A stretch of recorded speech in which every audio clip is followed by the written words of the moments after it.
অষ্টম শ্রেণী গণিত অনুশীলনী 11-র 14 নম্বর প্রশ্ন নিয়ে আলোচনা করব ইনশাআল্লাহ। প্রশ্নটি হচ্ছে, একটি কারখানার 100 জন শ্রমিকের মাসিক মজুরির গণসংখ্যা নিবেশন সারণী দেওয়া হলো। শ্রমিকদের মাসিক মজুরির গড় কত? উপাত্তগুলোর আয়তলেখ আঁকো। দুটি কাজ দিয়েছে, গড় বের করতে হবে এবং আয়তলেখ আঁকতে হবে। এখানে লেখা আছে মাসিক মজুরি 51 থেকে 55, 56 থেকে 60, 61 থেকে 65, এভাবে কিছু মাসিক মজুরি দেওয়া আছে। আর গণসংখ্যা দেওয়া আছে 6, 20, 30, 15, 11, এভাবে কিছু গণসংখ্যা দেওয়া আছে। এর হচ্ছে আমাদের প্রশ্ন। এখান থেকে গড় এবং আয়তলেখ, এখান থেকে গড় বের করতে হবে এবং আয়তলেখ আঁকতে হবে। সমাধান: গড় নির্ণয় সারণী। আমরা এর আগেও কয়েকবার গড় নির্ণয় করেছি। গড় নির্ণয়ের জন্য যে সারণীটি লাগে সেটা হচ্ছে শ্রেণী ব্যবধান, তারপর শ্রেণী মধ্যবিন্দু, গণসংখ্যা, FI/XI, এরকম ছক আমরা কয়েকবার করেছি।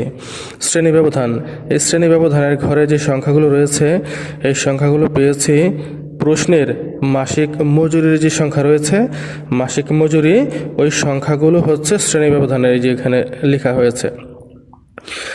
আর প্রশ্নের মধ্যে যে গণসংখ্যা রয়েছে, গণসংখ্যা, এখানে এই যে গণসংখ্যার ঘরে যা যা রয়েছে সব প্রশ্নের ওই গণসংখ্যাগুলো। তারপর শ্রেণী মধ্যবিন্দু, শ্রেণী মধ্যবিন্দু হচ্ছে এই যে দুটি সংখ্যা 51, 55, 56, 60, 61 থেকে 65, 66, 70, 71, 75, এই যে সংখ্যাগুলো রয়েছে এই সংখ্যাগুলো অর্থাৎ 51, 55 যোগ করে 2 দিয়ে ভাগ করলে 53 হয়, 56, 60, এই দুটি যোগ করে 2 দিয়ে ভাগ করলে 58 হয়, 61, 65, এই দুটি যোগ করে 2 দিয়ে ভাগ করলে 63 হয়, 66, 70, এই দুটি সংখ্যাকে 2 দিয়ে ভাগ, এই দুটি সংখ্যাকে যোগ করে 2 দিয়ে ভাগ করলে 68 হয়। এভাবে শ্রেণী ব্যবধানের সবগুলো সংখ্যা যোগ করে 2 দিয়ে ভাগ করলেই শ্রেণী মধ্যবিন্দু পাওয়া যায়। তারপর FI/XI, শেষে রয়েছে FI/XI এর কলাম। এটা কিভাবে? এটা হচ্ছে শ্রেণী মধ্যবিন্দু এবং গণসংখ্যা গুণ করে পেয়েছে। 53 সাথে 6 গুণ করলে 318, 58 সাথে 20 গুণ করলে 1160, 63 সাথে 30 গুণ করলে 1890, 68 সাথে 15 গুণ করলে 1020। ঠিক এভাবে শ্রেণী মধ্যবিন্দু এবং গণসংখ্যা গুণ করে করে FI/XI পাওয়া যায় এবং সেভাবে আমরা পেয়েছি। তারপর গণসংখ্যা যা যা রয়েছে সবগুলো যোগ করেছি, যোগ করলে হয় 100, n সমান 100 পেলাম। আর এই যে FI/XI এর যে কলামটা রয়েছে এখানে সবগুলো যোগ করলে হয় 6655, এটা সামেশন FI/XI, সামেশন মানে যোগফল। এখানে FI/XI এর যোগফল হচ্ছে 6655। তারপর আমরা জানি গড় সমান সামেশন FI/XI বাই n, এটা আমরা সূত্র জানি। তারপর সামেশন FI/XI এর জায়গায় 6655 বসাবো আর নিচে 100 বসাবো। তারপর এই 6655কে 100 দিয়ে ভাগ করলে হয় 66.65, 66.65, এটাই হচ্ছে গড়, এটাই হচ্ছে নির্ণয় গড় 66.65 টাকা। এখন আমরা আয়তলেখ আঁকবো। আয়তলেখ অঙ্কনের জন্য শ্রেণীর সীমা অবশ্যই অবিচ্ছিন্ন হতে হবে। একটি ছক আমরা এখানে দেখতে পাচ্ছি, শ্রেণীব্যাপ্তি, অবিচ্ছিন্ন শ্রেণীসীমা, গণসংখ্যা। এখানে শ্রেণীব্যাপ্তির ঘরে যা রয়েছে সবগুলো মাসিক মজুরি, প্রশ্নের মধ্যে যে মাসিক মজুরি রয়েছে সবগুলো এখানে। আর প্রশ্নের মধ্যে যে গণসংখ্যাগুলো ছিল সব গণসংখ্যাগুলো এই যে গণসংখ্যা বরাবর বসিয়েছি। তাহলে অবিচ্ছিন্ন শ্রেণীসীমা কিভাবে আসলো? এটা এই যে শ্রেণীব্যাপ্তির ঘরে যে সংখ্যা রয়েছে না, প্রথমে যেগুলো রয়েছে 51, 56, 61, 66, 71, 76, 81, 86, এই প্রথম যে সংখ্যাগুলো রয়েছে এর থেকে 0.5 বিয়োগ করলে অবিচ্ছিন্ন শ্রেণীর সীমার এই প্রথমগুলো পাওয়া যায়। 50.5, 55.5, 60.5, প্রথমগুলো পাওয়া যায় এই প্রথম সংখ্যা থেকে 0.5 বিয়োগ করলে। আর পরের যে সংখ্যাগুলো রয়েছে 55, 60, 65, 70, 75, এগুলোর সাথে 0.5 যোগ করলে পরের সংখ্যাগুলো পাওয়া যায়। এই যে 55.5, 60.5, 65.5। তাহলে প্রথম সংখ্যার সাথে 0.5 বিয়োগ করলে এই প্রথম সংখ্যাগুলো পাওয়া যায়, আর পরের সংখ্যার সাথে 0.5 যোগ করলে পরের সংখ্যাগুলো পাওয়া যায়। তাহলে অবিচ্ছিন্ন শ্রেণীর সীমা কীভাবে হয়েছে আশা করি বুঝতে পেরেছেন। এখন আমরা ছক আঁকবো তার জন্য কিছু কথা লিখতে হবে। ছক কাগজে এক্স অক্ষ বরাবর প্রতি এক ঘরকে এক একক ধরে অবিচ্ছিন্ন শ্রেণীসীমা এবং ওয়াই অক্ষ বরাবর প্রতি এক ঘরকে এক একক ধরে গণসংখ্যা বসিয়ে আয়তলেখ আঁকা হলো।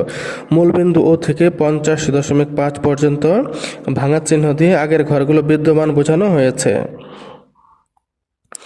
এখন আমরা এই কথা অনুযায়ী একটি ছক আঁকবো। এই যে ছক, এখানে ও এক্স, এটা হচ্ছে এক্স অক্ষ। এখানে এই যেটা ভাঙা চিহ্ন এটার দ্বারা বোঝানো হয়েছে যেখানে আরও অনেক সংখ্যা রয়েছে। তারপরে এই যে 50, 55, 50.5, 55.5 অবিচ্ছিন্ন শ্রেণীসীমার মধ্যে এটা প্রথমে ছিল। তারপর দ্বিতীয়তে ছিল 55.5, 60.5। এভাবে অবিচ্ছিন্ন শ্রেণীসীমার মধ্যে যে সংখ্যাগুলো পেয়েছি আমরা ওই ছকের ভিতরে, এই সংখ্যাগুলো এখানে ঠিক এভাবে বসিয়ে দিয়েছি এই পর্যন্ত।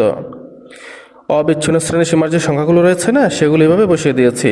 50.5, 55.5, 60.5, 65.5 এভাবে সবগুলো বসিয়ে দিয়েছি এবং এক ঘরকে এক একক ধরা হয়েছে। এখানে 50.5, এখানে 55.5। তাহলে এক ঘরকে কত ধরা হলো? এক ধরা হলো, এক ঘরকে এক এক করে ধরা হয়েছে। তো এক্স অক্ষ বরাবর অবিচ্ছিন্ন শ্রেণীসীমাকে বসানো হয়েছে আর ওয়াই অক্ষ বরাবর গণ সংখ্যাকে বসানো হয়েছে।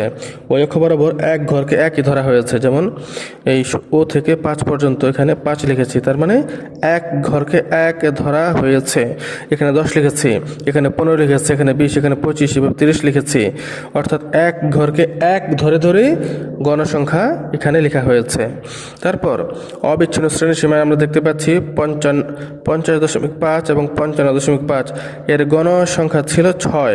তাই এখানে এই যে 6, এই যে এটা হলো এই পর্যন্ত 5, এটা হচ্ছে 6, এই পর্যন্ত ভরাট করে দিয়েছি। তারপর 55.5, 60.5 এর গণসংখ্যা ছিল 20। এখানে এই যেটা হচ্ছে 20, এই 20 পর্যন্ত ফিল আপ করে দিলাম। তারপর অবিচ্ছিন্ন শ্রেণীসীমায় 60.5 এবং 65.5 এটা ছিল, এর গণসংখ্যা ছিল 30। এই যে 30 পর্যন্ত, এই পর্যন্ত 30 ফিল আপ করে দিলাম। তারপর 65.5 এবং 70.5 এর গণসংখ্যা হচ্ছে 15। এই যে 15 পর্যন্ত ফিল আপ করে দিলাম। তারপর 70.5 এবং 75.5 এর গণসংখ্যা হচ্ছে 11।